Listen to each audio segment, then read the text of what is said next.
Hello everyone, welcome to commerce studies. Today our topic is average clause. अगर guys आप advance accounting का subject पढ़ रहे हो तो उसमें इंश्योरेंस क्लेम वाला चैप्टर आपने पढ़ा होगा। उसमें से जो एवरेज क्लॉज का टॉपिक है वो 5 मार्क्स के लिए बहुत इंपॉर्टेंट है, उसको हम कवर करेंगे। और मैंने सिर्फ उतना ही कंटेंट लिखा है जितना आपके एग्जामिनेशन पॉइंट ऑफ व्यू से रेलिवेंट है। तो हम इसको करते हैं। देखो ये मैं पहले ये कंटेंट बाद में समझाऊंगी। एक जनरल टर्म में हम बात करते हैं कि एवरेज क्लॉज क्या होता है। एवरेज क्लॉज का मतलब होता है कि जब सपोज़ करो कि आपने कोई पॉलिसी ली, जैसे सपोज़ करो आपने 1 लाख की पॉलिसी ली, तो ज़रूरी तो नहीं है कि 1 लाख की अगर आपने पॉलिसी ली है तो 1 लाख का ही आपका लॉस होगा। ठीक है, आपकी कौन सी लॉस के या जो फायर है उसके साथ बात हुई है कि 1 लाख का ही लॉस करना है, बाकी नहीं करना, मेरी तो 1 लाख की पॉलिसी है, ऐसे थोड़ी होता है। तो ऐसे ही हो सकता है कि आपका 1,20,000 का लॉस हो जाए, हो सकता है कि आपका 80,000 का ही लॉस हो। तो जो लॉस है वो ज़रूरी नहीं है कि जितनी हमारी पॉलिसी उतने का ही होगा। ठीक है, तो एवरेज क्लॉज क्या कहता है कि हर एक इंश्योरेंस जो कॉन्ट्रैक्ट बनता है उसमें एवरेज क्लॉज लिखा जाता है। ये हमें ये कहता है कि जितनी आपका लॉस हो उसके अकॉर्डिंग एवरेज क्लॉज लगा के आपको पेमेंट होगी। राइट, तो ये कंटेंट हम बाद में पढ़ते हैं। जैसे मैंने यहाँ पे ये देखो बनाया है कि हमारा इंश्योर्ड है, वो पर्सन जिसने इंश्योरेंस कराई है उसे इंश्योर्ड कह देते हैं। और सेकंड मैंने लिखा है जो इंश्योरर है, जो कंपनी है उसे हम इंश्योरर कह देते हैं। तो जब दोनों का कॉन्ट्रैक्ट हुआ है आपस में, कॉन्ट्रैक्ट के केस में उसमें लिखा जाएगा कि एवरेज क्लॉज भी अप्लाई होगा।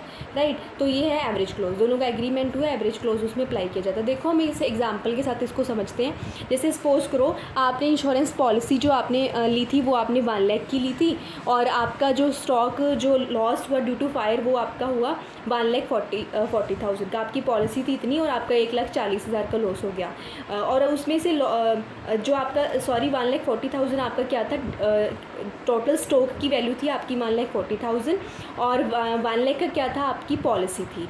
और अगर 1,40,000 का आपने इंश्योरेंस जो आपका स्टॉक था उसमें से 70,000 का डिस्ट्रॉय हो गया। राइट, तो आपने पॉलिसी ली 1 लाख की, लॉस आपका 70,000 का हुआ, तो आपको कैसे पेमेंट होगी।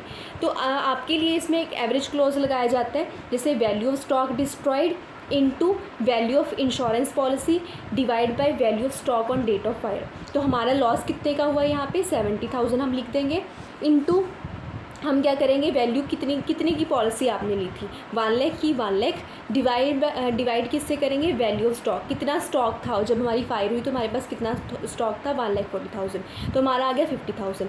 चाहे आपका 70,000 का लॉस हुआ है, लेकिन जैसे आपने पॉलिसी ले रखी है उसके अकॉर्डिंग आपको 50,000 ही इंश्योरेंस कंपनी जो है वो पे करेगी। राइट, ये देखो मैंने यहाँ पे लिखा है therefore the insurance claim admitted to be proportionately reduced to 50,000 instead of 70,000, company will pay 50,000 to the insured को 50,000 अमाउंट जो है वो दी जाएगी। ठीक है, तो आप इसको इस तरह से लिख सकते हो। जो मैंने ऊपर कंटेंट लिखा है वो मैंने ये लिखा है कि हर एक इंश्योरेंस कंपनी जो है ये जो एवरेज क्लॉज जो है इंश्योरेंस कॉन्ट्रैक्ट के अंदर उसे मेंशन किया जाता है। तो एवरेज क्लॉज क्या होता है और ऐसा बना सकते हो आप। उसके बाद में आप एक एग्जांपल देके बता सकते हो कि अगर आपका 70,000 का हुआ है तो इतना आप पे करोगे। ऐसे जैसे मैंने आप यहाँ पे लॉस की कम अमाउंट ली है और यहाँ पे आप क्या है कि इंश्योरेंस पॉलिसी ज़्यादा की है, आप उल्टा भी कर सकते हो। आप यहाँ पे इंश्योरेंस पॉलिसी 1 लाख की रख के और उस यहाँ पे आप लॉस 1,40,000 के भी दिखा सकते हो, उस अकॉर्डिंग इसको सॉल्व कर सकते हो। ठीक है, तो ये आपका 5 मार्क्स का क्वेश्चन था कि एवरेज क्लॉज क्या होता है और इसको आप किस तरह से लिख सकते हो, मैंने आपको बता दिया। अगर आपको वीडियो अच्छी लगी हो तो लाइक कर देना और चैनल को सब्सक्राइब कर देना। Thank you everyone.